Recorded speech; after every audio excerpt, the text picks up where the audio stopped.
Hello and welcome, my name is Ursa and this is going to be what I hope to be, fairly comprehensive guide about how to get a science victory on Civ 6 Gathering Storm. There has been a lot of change with the game with various DLC elements, with Rise and Fall, with Gathering Storm, and then there's been also quite a lot of updates changing the way that production, late game equipment, everything like that has been moved around and shaken up a little bit.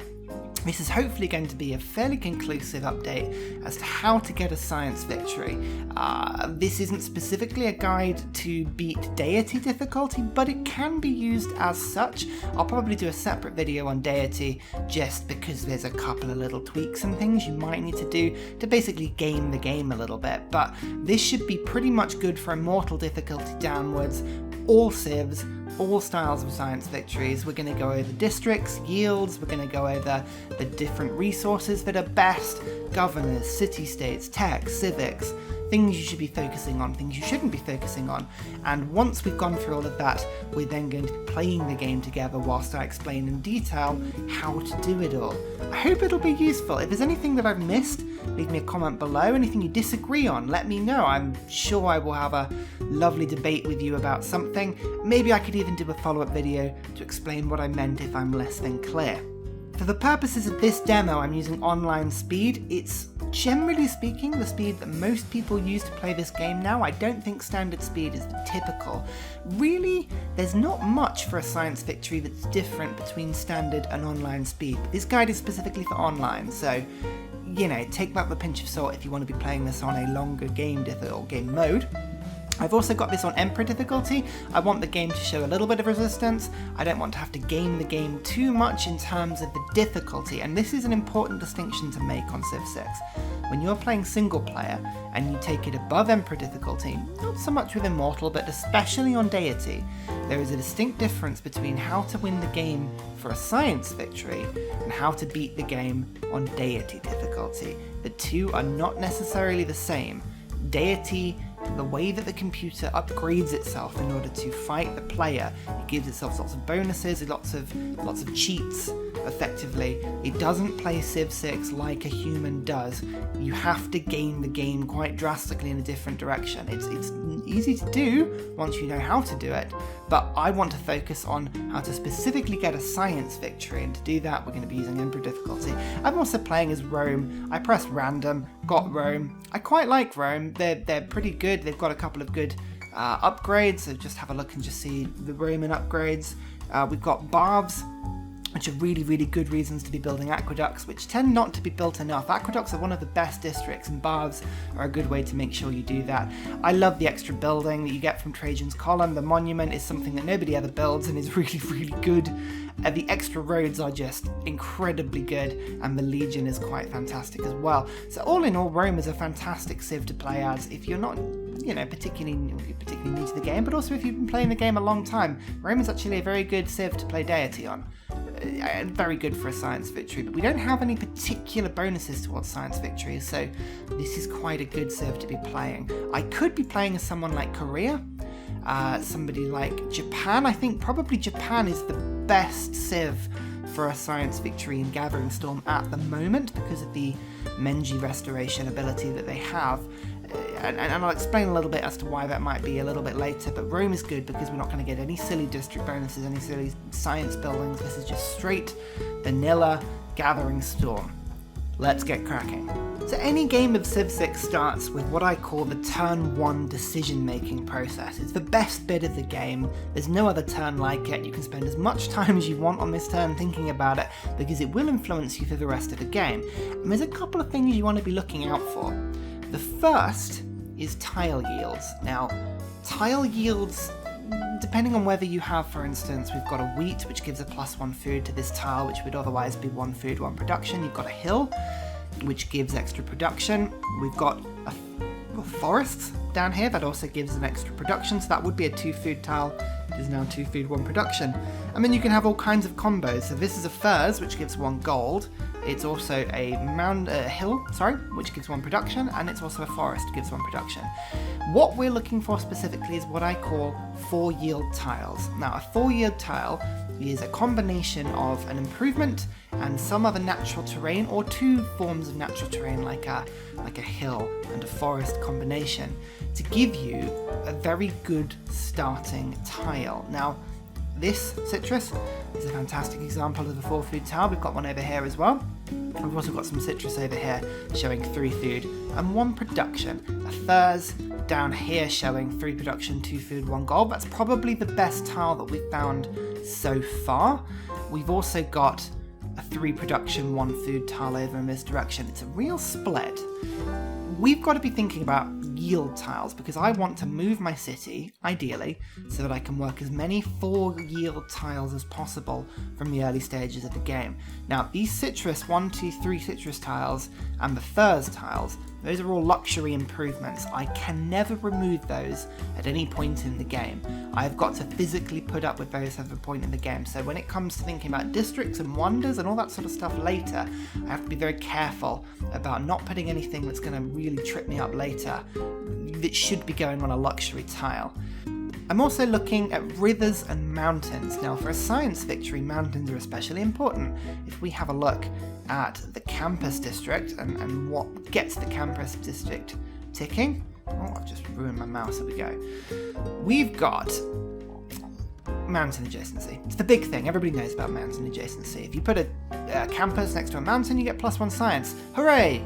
Everyone's going fantastically. But you also get other things like rainforests, adjacent districts. Those, you get 1 every 2 tiles. The government plaza is always fantastic. You also get them from geothermal fissures. Now, geothermal fissures only appear around volcanoes. I am not by a volcano to start with, so this is not going to get one.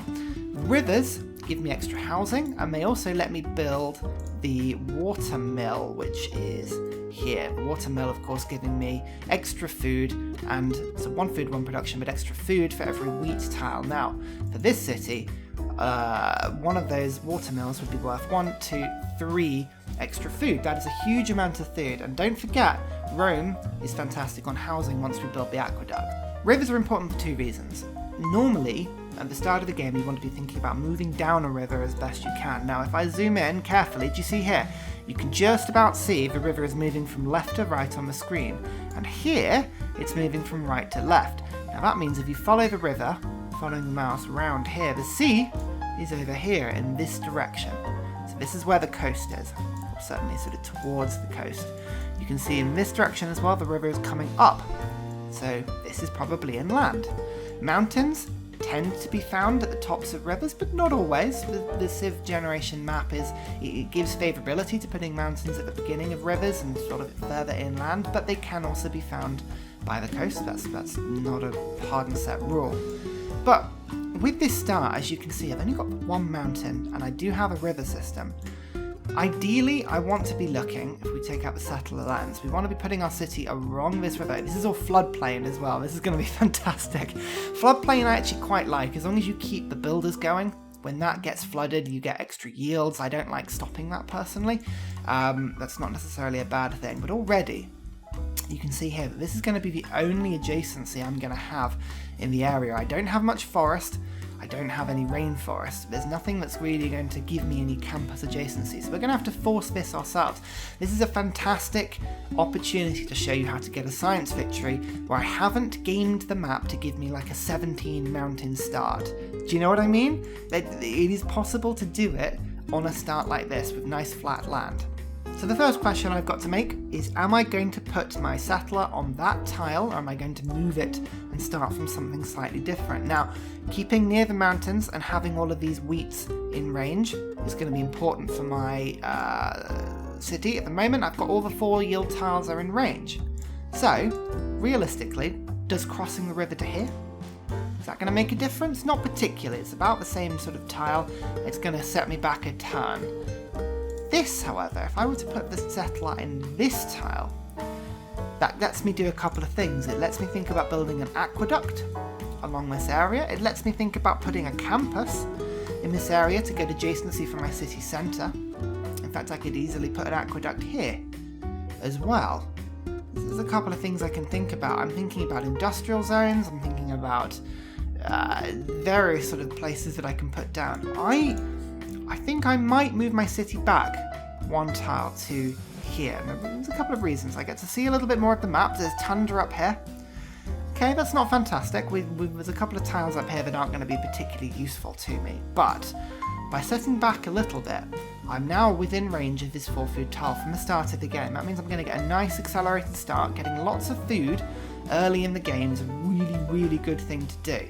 Yeah, the more I think about it, the more I quite like this start. I've got a 4 food tile, and I've got 1, 2, 3 decent tiles that are all within range of this sort of first expansion of my city. Those first 2 tiles are going to be the main tiles that I work, but in a city from a capital, the 3rd tile is equally going to be important. Remember, you can only work tiles 3 away, and realistically in most Civ 6 games, you're not looking at working anything more than about 2 away in most cases. So let's just plonk Rome down here, and we'll get a nice achievement. There we go, for settling on a river that can flood.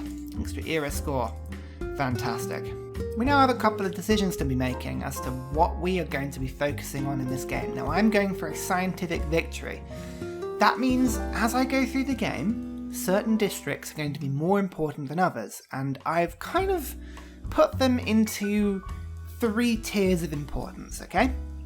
Firstly, we have the essential districts, of which I have put into the most essential and the second most essential. Now, you might think, for a science victory, campus districts are the most important things that you should be getting. No, not quite. The most important are industrial zones. Now, there's a reason for this.